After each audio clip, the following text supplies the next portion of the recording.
If you're as ready as I am, then it's time for us to head out, find Dracula, and put an end to this horrible night to have a curse once and for all.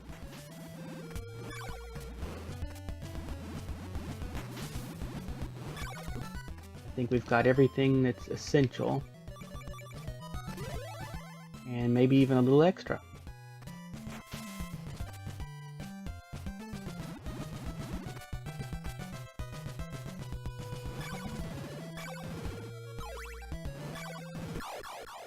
That's okay. Don't worry about that. Everything's fine.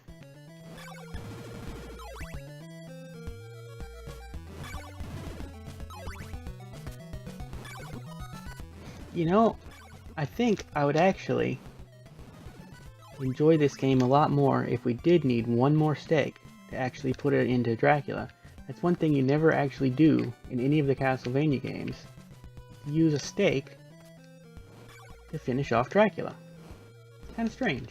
I mean, you know, traditional vampire thing. And a whip is one of the most ineffective weapons I could possibly imagine for basically any situation. I understand that the Belmonts have this enchanted inability to swim, passed down from generation to generation. But also, in addition to that inability to swim, hereditarily, they also have this magic enchanted so-called vampire killer whip. I understand that. Oh. I wish I understood to stop using up all my loyal.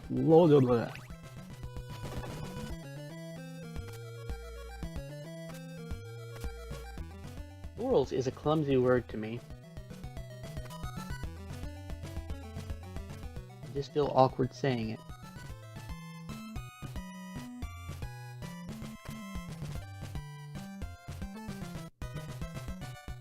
The good news is we're on this side of the cliff already, and so it's really not that far at all to get to Castlevania. And so this should be a pretty short session.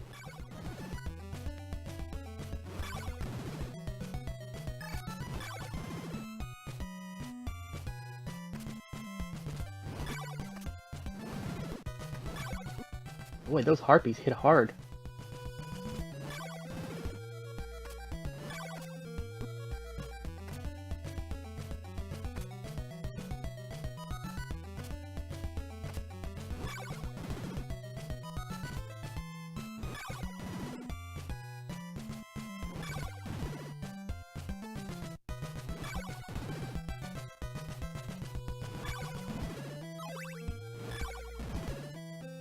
Even for all of its faults, though, this is by far my favorite of the original Castlevania trilogy. I remember one time when some Mormons, Latter-day Saints, whatever, came to my house to do their spiel, and one of them, he was probably, I don't know, maybe 20, was talking to me about Nintendo stuff, you know, trying to relate, as you do. And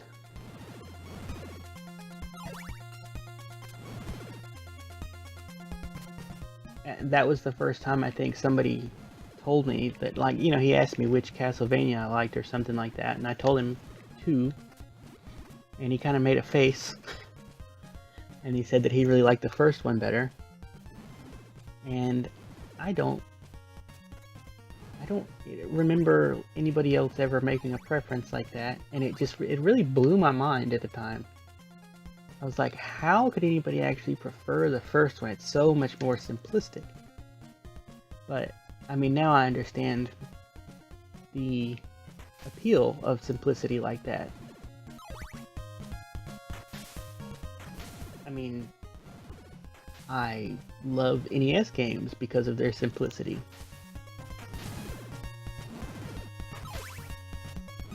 And it's not because they're, I don't know, less complicated, it's just because there's a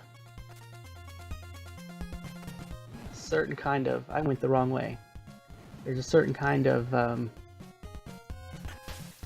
beauty in minimalism. And I consider video games to be art. And so minimalism used as an artistic tool goes a long way for me.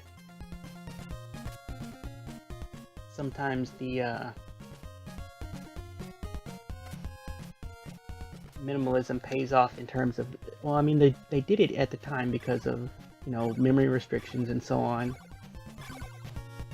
But it really works on an artistic level too, and I think that's one thing that's really hard to go back to. But these days I think there are a lot of games that do. Indie games in particular, and I don't just mean like 2D indie games. I mean, there's lots of 3D games that are... Look at, oh, what's that one called where you wander around in the desert? I never actually played it, but it looks very minimalist. And I think some of the best examples that I have played would have to be like Eco and Shadow of the Colossus. They're very minimalist.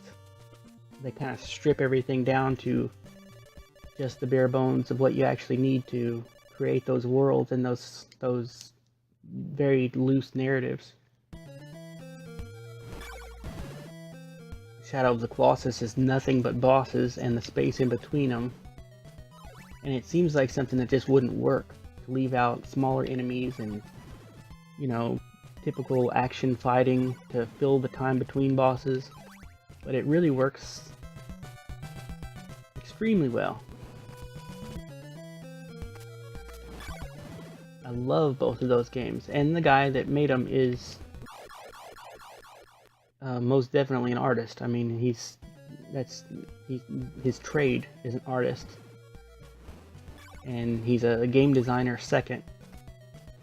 Fumito Ueda, I think is his name. And I think he's really a genius.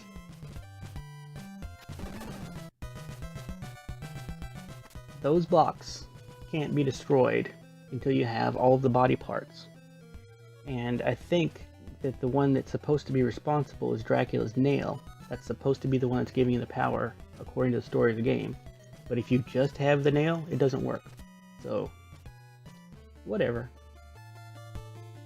And here we are, stepping inside the ruins of Castlevania. It's got this eerie, haunting music. I love all of the music in this game so much. I consider it to be one of the very best soundtracks, rivaled only by maybe Zelda and the first Ninja Turtles game. And even then, I don't know. I can't really decide which I like better. And again, it's a case of minimalism, because these old games only have a few tracks of music. I think there's maybe like 6 tracks in this whole game. And Zelda has maybe like, what, 3?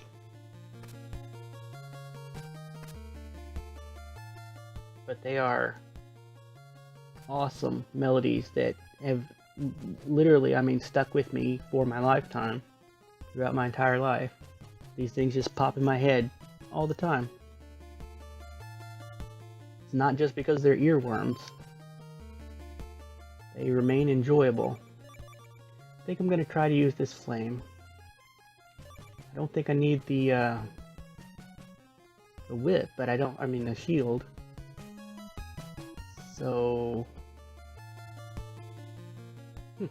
okay, we'll just try it like this. Flames and nothing else. These bags each represent one of the body parts of Dracula that we've collected.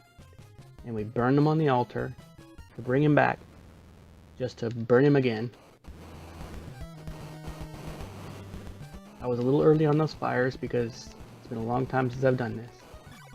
Oh wow, one hit and he very nearly killed me. But it's that easy. Even bigger push over the Medusa. Now see, this ending is the colorful one. The blue skies, the green grass, the snow-capped mountains. It all looks very cheerful and pleasant. But apparently this is the bad ending.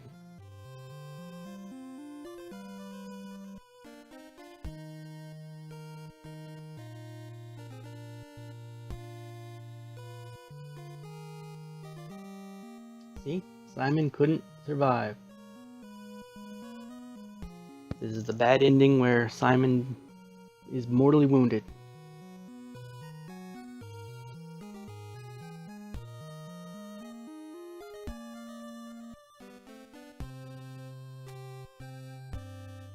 Seems a little bit strange that he would come to say his final farewells, pay his respects to Dracula, but I'm not going to judge.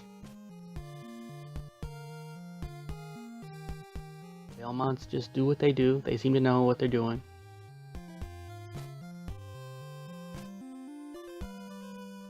I wonder which city specifically we're talking about here that's been rid of evil. Romania is what they call Transylvania these days. I think that's the case. Finally.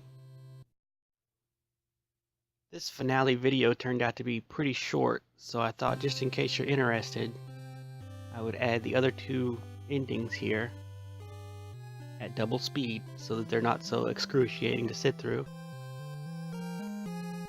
And I'll let you decide for yourself which one you think is the good, the bad, and the otherwise between the three. It's really a confusing mess. I think there were behind the scenes problems with the applying the text to the various image scenes. No idea what happened there. And I think the only determining factor on which one you get is the time on the in-game clock when you finish. In this one, Dracula's hand rises from the grave. And then here's the black and white ending. That's the one that I remember the most from when I was little.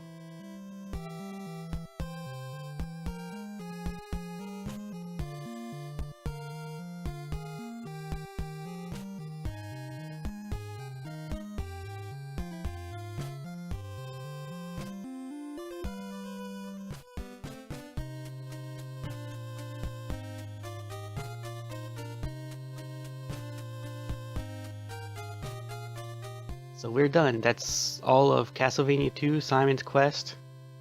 I forgot how much I loved it, but I had a great time.